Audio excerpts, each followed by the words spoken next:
Okay, Sistas fans, now last week I did a couple of videos on Jordan, a new character who is coming to Sisters in Season 6, but then he strangely also had a new bio written for his character in apparently Season 7. Now, I know this is blurry, and if I can somehow get a better quality photo of this actor's access information, I will. If not, you gotta bear with me. I can only work with what I got.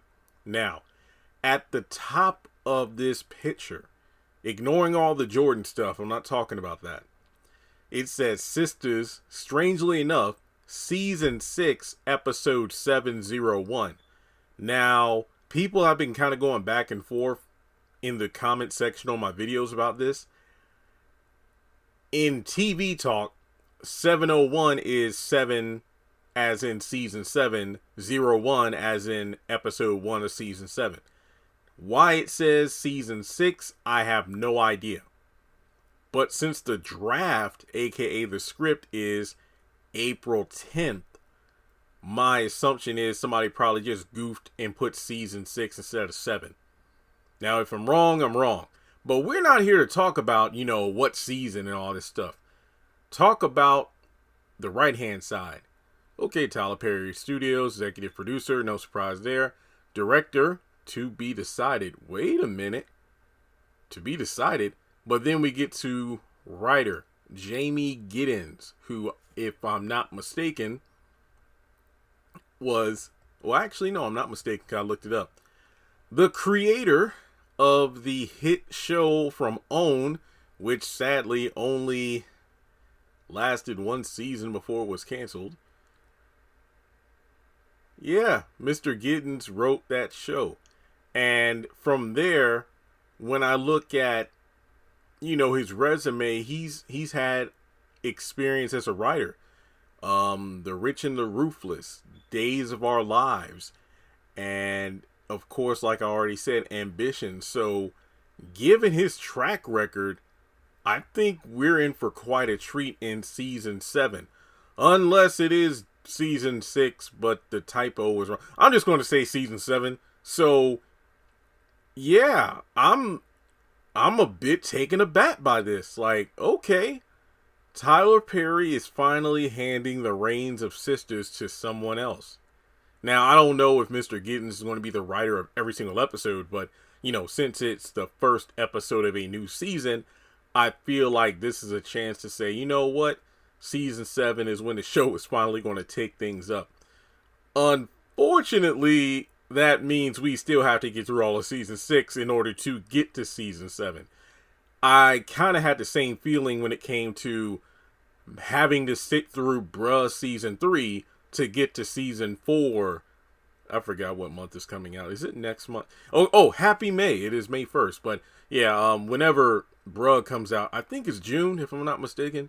But yeah, Season 4 of that show will have new writers, and I'm just so thankful for that, because that show definitely needs a chance to just hit the refresh button to hopefully bring about great storytelling and dialogue. But I'm just pumped because of this. And look, as soon as I get more information, I'll let you know. Shooting dates have not been decided either. So it's the top of May, folks. And I'm guessing as the month moves forward, we'll get new information like, oh, here are new episode titles and synopsis of Sister Season 6. Here's more behind the scenes information about new characters and dates for shooting for Season 7. Hey, you know the drill. As soon as I know something, I will do my best to get it out to you all as soon as possible. So, let me know if you are excited that in Season 7, I'm sticking to Season 7, so basically 2024, we will finally be getting new writers on Sisters. Now, but Jamie is a man. Come on, where's the women writers? All I gotta say is this. If you watched Ambitions and you like the way like Robin Givens' character, Essence Atkins' characters were, displayed and whatnot, like in terms of how they were written, I think the guy has a very good track record, you know? So I am thinking to myself, Tyler, pick a good person for the job of writer. Now, I'm not trying to question the good fortune. I'm like, I wonder what made him decide to hand the reins over in season 7. You know, I guess this goes back to the Hollywood Reporter article I covered a while ago. Maybe it was around the time of Jazzman's Blues came out, but that's when Tyler said he's working to kind of back away from wearing every single hat, allowing other people to come in and take the reins for these shows. And, he'll slow down, do more behind the scenes stuff, maybe work on more passion projects. And remember, this was leading up to A Jazzman's Blues. Not my favorite Tyler Perry movie, but one of his better films for the last almost a decade in regards to, wow, I could tell that for the most part, time and attention and care was taken in order to make this the best looking film that he could. Still feel the ending of the script was a bit rushed, but overall I did enjoy that film. And with the upcoming what's it called? Triple Eight? Is it Triple Eight? Basically the World War II, the film which it recognizes a lot of African American women who played a role in one of the wars. And it just wrapped filming not too long ago. And that was a project that was filming for a while because it was shot in different places, including overseas. So if Tyler handing the reins to other people on his other shows means he's going to take more time to work on fewer but good quality projects, I am all for that. It is kind of a shame, though, that it would take all the way to season 7 to finally turn things around. I mean, my biggest fear is this. Sistas is the #1 Tyler Perry show, if not the #1 show on BET. And I can't help but think back to how House of Pain and Assisted Living, when their first seasons came out on BET, in my opinion, they were awful. Now, that's not to say there weren't some decent to moderately good episodes in those first seasons, but Assisted Living season 1 was just god awful. House of Pain season 9, no. I mean, sure, you had Jasmine, Janine there for a few episodes, but overall, it was not it. Like the dialogue, the acting. But then in the following seasons for both shows, I will say Assisted Living season 1, those last couple episodes were really good. They actually, basically as soon as the set pieces for the Assisted Living, when they refurbished it, that's when it started to get good. But season 2 season 2 Assisted Living, season 10 House of Pain, that's when Tyler had new writers and new directors. And quality-wise, both shows got a lot better. Assisted Living, I still say to this day, one of the best glow-ups of a show that I've ever seen in my life. To this day, yes, I don't review the show anymore because nobody watched my reviews, and I'm not wasting time reviewing a show if I'm not getting views from it. Ad revenue, people. I got bills to pay. But it's still a good quality show, in my opinion.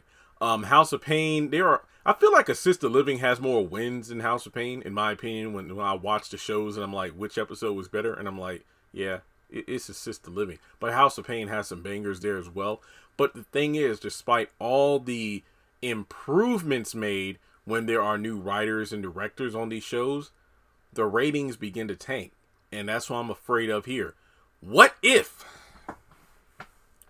Sistas season 7, new writers, new directors, whole new ball game, but by the time we're like 5 episodes in, you compare them to like the season 6, the ratings begin to fall. That's what happened with House of Pain and Assisted Living, and it's sad. The ratings back when the shows first came out were relatively high. There is no comparison now.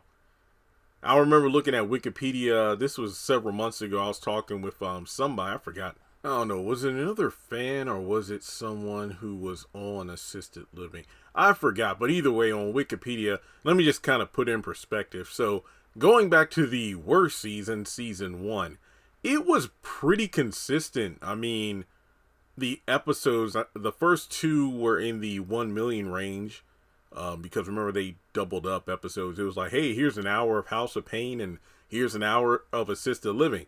But then when people realized, wait a minute, so Brown and Cora aren't in the first 2 episodes, and then it took like 3 weeks or probably week 4 for them to finally show up, and by then some people just, gave up on the show. Uh, it got to the point where the ratings just tanked for whatever reason. It was pretty weird. But when I really think about it, it's interesting because ratings wise, regardless of the quality of the shows, those first 2 seasons, Assisted Living season 1 and House of Pain, ratings were good. I mean, it was rare to see an episode that went below like a 0.7. I think for both shows, the episodes 24 and 25, those were the lowest for each show. They were both in the 0.6 range. But it's crazy to me that Assisted Living season 2, they only had a couple of episodes that were 0.6. Everything else was below that in the 0.4, 0.5 range. Then you get to season 3. You had some 0.6s, but again, the 0.5s and 4s dominated. And in season 4, the highest rated episode so far is a 0.57, which is the premiere. House of Pain, it's struggling. It's struggling. I mean, it is only slightly better than Assisted Living's ratings wise, but it is still better. And if Sistas tanks because of a new writer, that would be pretty sad. Now, it goes back to Tyler talking about this way back when people, I think it was during the OWN days, if I'm not mistaken, where he talked about how the reason he doesn't have a writer's room and whatnot. Well, actually, no, he talked about this when what was it, like the top of 2020 when he did that video with the scripts and everything, work ethic. And he said, when I had other writers in the TBS days, I noticed the ratings starting to tank for like House of Pain, Meet the Browns, and whatnot, because those writers weren't speaking to my audience. I know what my audience wants to hear. And that's the sad part, because I was the only person, and I feel like I can say this because I was the only person who was reviewing every flipping episode of these reboots, House of Pain season 9 and Assisted Living season 1. If I remember correctly, I could be wrong because I have not looked at my Assisted Living playlist in a while, but no, actually, I think I did review every episode. Maybe I did. I don't remember, but I know I know this for a fact. I was the only one reviewing that damn show. But when I look and I went into the following seasons of both shows, let me tell you, when Tyler Perry was writing both of those shows, it was crap. But when new writers and directors came aboard, it was just that House of Pain premiere. I will never forget it. I was like, damn, okay, I like this. It might not have Jasmine and Janine, but it's taking the characters we do have and it's really flushing them out. Like the Lisa of season 10 was damn near nothing like season 9. And I'm only talking about the first episode. Assisted Living was just next level. That one episode, season 2, episode 1, it outdid all 25 episodes of season 1. I kid you not. But the thing I wish I knew, because this is my own headcanon theory of this, I don't know what goes on behind the scenes. Not everything. My thought process was, I believed that people felt the reboots or the season 1s of both shows that were all Tyler Perry done, writing and directing wise. I felt like fans thought it was so awful that they just gave up and they didn't bother to come back to the shows. And as a result, the ratings tanked. It had nothing to do with the new writers and whatnot. it had everything to do with Tyler's bad writing for the previous season. It's like if you go to a restaurant, like let's say, and I'm not trying to throw a restaurant under the bus, so I'll just go generic. Let's say you go to Burger King, for example. I love Burger King. And you go and you get a Whopper or something, like you get a Whopper, Stacker, Bacon King. You know, you pick a burger. I don't know. You pick your burger. You get your side orders and whatnot. But you get home, you open up the food. The bacon is undercooked. The onion rings are burnt. The drink you bought is flat. The fries, not enough salt. You decide not to go back anymore. But it turns out the person who was cooking in the back wasn't the best employee. So then, let's say, your friend decides, you know what, I'm going to go back. Because you two went together and you both got crappy food, but your friend wants to go back and give them another try. They come back, open the bag, best fast food experience ever. Like, this food is amazing. But then the other friend decides, hey, I don't even want to buy it. They burned me so bad before, I don't want to go back and try them again. And I feel like that's the attitude that maybe some people had with a sister living in House of Pain after that first season. And I can understand that. I mean, I'm only one man doing my thing. Big channel, yes, because of you all. But at the same time, I'm not persuading everybody. Hell, we're about to start Sistas season 6. And the majority of people I see in the comments have said, I haven't watched Sisters since season 4. Because I just watch your recaps and all because it's more interesting than the show. Some people, I haven't watched an episode of Zatima season 2 because I don't want to see the drama. The trailer pretty much was a turn off, and your reviews let me know that, hell, they still going through it. The Oval, I haven't watched that since season 2. Season 3 was nothing, and your reviews just, oh man, you're like, I'm not missing anything. But yeah, I'm very excited, but very nervous about Sisters bringing in new people. Is it needed? Hell yes. But what's going to happen if it fails? Like, let's say ratings for season 7 are so bad that the show is finally taken out. And then the big question is, well, if Tyler kept the show going himself, would the show have succeeded? I don't know. Like I said, I don't work in the industry, but it just raises some eyebrows. Like, why is it all of a sudden when Tyler handed the reins over to other people, that's when the show tanked? Was it a matter of writing or what?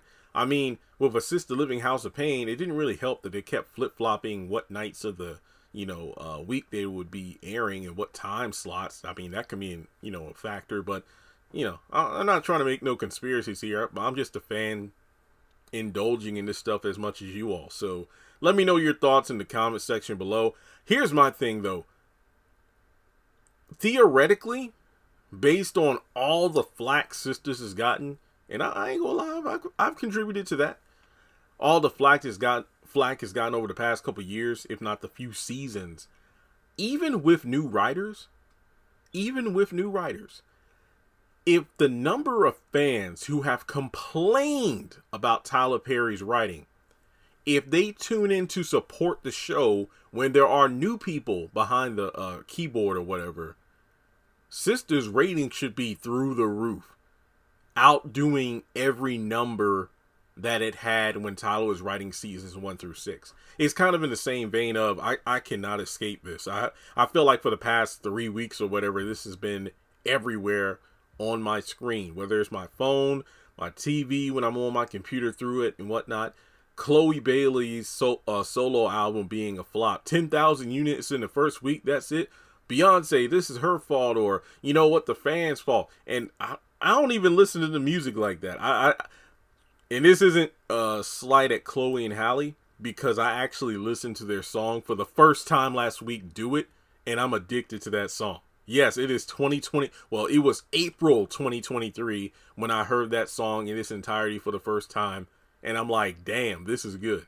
I also listened to Halle's cover of Part of Your World for the upcoming Little Mermaid movie. I was in tears. It was beautiful. But in any case, the biggest thing that people talk about the Chloe album is she has, like 6 million followers or something on Instagram. And it's like none of those, numbers translated to her record sales. And I feel like that's the same thing with these writers. When Tyler finally let somebody else do things, the people that complained about Tyler, those masses amount of people don't turn in the ratings. And if they did in support, when it's different writers, Then Tyler might say, you know what, hey, here's 5 more shows where 5 other people are doing it instead of me. So don't just talk to talk. When we get a new writer or new writers in the future, and I'll let you know as soon as I do. I'll let you know as soon as I know something. Make sure to support. Now, of course, yeah, I like Giddens' writings on other shows, but how will it translate to Sisters? I don't know. I can't wait to find out.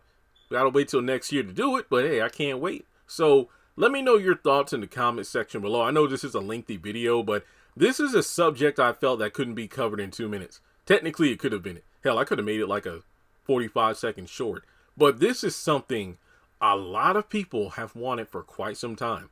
And I feel like it needed the time and attention to break it down. So many characters that need to be revamped. So many characters that need to be removed from the show. So think of it this way. Kind of like how James Gunn is like, hey, Guardians of the Galaxy 3 is the last time you'll see this particular team of the Guardians. So, enjoy the ride. It's the final movie of the trilogy. And after this, well, the Guardians will be unlike, the team. I feel like for what it's worth, knowing that new writers are coming into Sisters in the future, it kind of makes me look at season 6 with a, feeling of, wow, okay, this show is possibly going to change unlike any show before it. We've been having to deal with Sisters crap for seasons. Like, for all the shit I talk about Assisted Living season 1, at least that was only 1 season. Then after that, everything else has been, so much better, by comparison. But with Sisters, it's been pretty mediocre for quite some time. Take out the Zatima factor, and how I felt about that in season 5. Take out the Zatima factor, and the show itself has just been running on life support for quite a while. Hopefully the Oval gets the same treatment in the future. Maybe with season 6 there are new writers, but then again, they already filmed season 6, or were they working on it last month? So I don't know. But yeah, let's talk about it more in the comment section below. As always, like and subscribe. And if you find out any information, feel free to pass it along to me, and I'll talk to you in the next one.